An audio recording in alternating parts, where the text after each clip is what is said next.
घनश्याम और सविता दोनों की शादी हुए 2 साल हुए हैं। वो दोनों शहर से अपनी बीमार दादी को देखने आए थे। सविता के गर्भवती होने के कारण ज्यादा घूमे नहीं थे। एक दिन सविता का बहुत जी किया तो दोनों शाम को टहलने निकल गए। वो दोनों नदी के पास में ही थे कि सविता को अचानक प्यास लगी। शाम ढल चुकी थी, अंधेरा उजाले पर हावी हो रहा था। चेहरा ठीक से समझ नहीं आ रहा था। ऐसे वक्त में दोनों ने जैसे पानी हाथों में लिया, पता चला कि वो अशुद्ध था। थोड़ी दूर जाकर पानी ज्यादा शुद्ध है। पीछे से आवाज आई।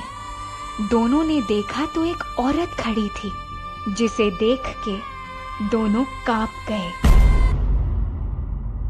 शरीर उसका औरत का था, पर आंखें लालुपता भरी पड़ी पड़ी। उससे भी डरावनी कीचड़ वाली वो चमड़ी जानवर की तरह सख्त तगड़ी और खरबचड़ी थी। वो बोली, प्यासे नहीं मरना है तो मेरे साथ चलो। कहते हुए वो आगे चलती है। एक दूसरे के सामने देखकर दोनों पति पत्नी पीछे पीछे जाने लगे।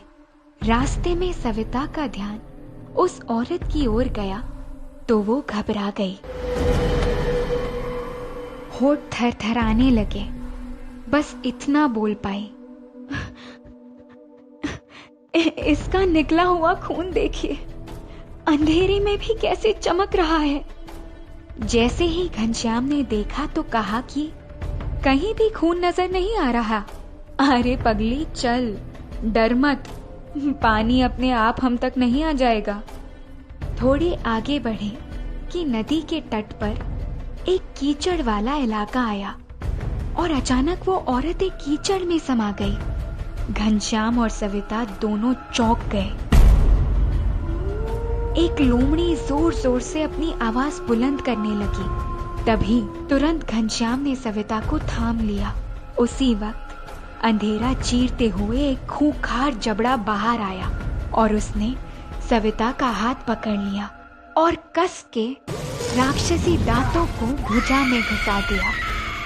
सविता की चीख निकल गई और दोनों कीचड़ में गिर पड़े। मगर ने अपना विशाल जबड़ा खोला और सविता को अंदर खींचने लगा। वो बचाओ बचाओ की आवाज तेज कर देती है, पर मगर बहुत मजबूती से पकड़कर गर्भवती सविता की ओर खिसकता है। जैसे ही उसका एक पंजा सविता के गर्भ पर जाता है, वो करवट बदल लेती है, पर उसकी एक टांग मगर के पंजे में दब जाती है। अब दोनों बुरी तरह से फंस चुके थे। दोनों के देह थर थर कांप रहे थे।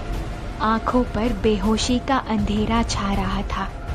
अचानक उस जगह पर उजाला होने लगा। जलती हुई मशालें नजदीक आ रही थी। देख के मगर की पकड़ ढीली हो गई और तुरंत घनश्याम ने सविता को खींच लिया। मशाले और नजदीक आने पे मगर पानी के अंदर चला गया। गांव वालों ने सविता और घनश्याम से पूछा कि क्या हुआ, तो दोनों ने वो मगर वाली बात बताई। पर जब सविता ने मगर ने उसे कहां से पकड़ा था वो दिखाने गई तो वहां पे कोई घाव ही नहीं था। यहाँ तक कि ना आसपास कोई तालाब था, ना ही कीचड़। घनश्याम और सविता को तो समझ ही नहीं आया कि ऐसा कैसे हुआ। गांव वालों ने बताया कि काफी सालों से ये तालाब सूखा हुआ है और तब से यहाँ पे कभी भी कोई भी मगर नहीं दिखा। तो फिर सविता और घनश्याम ने जो देखा वो क्या था? क्या है इसके पीछे की कहानी?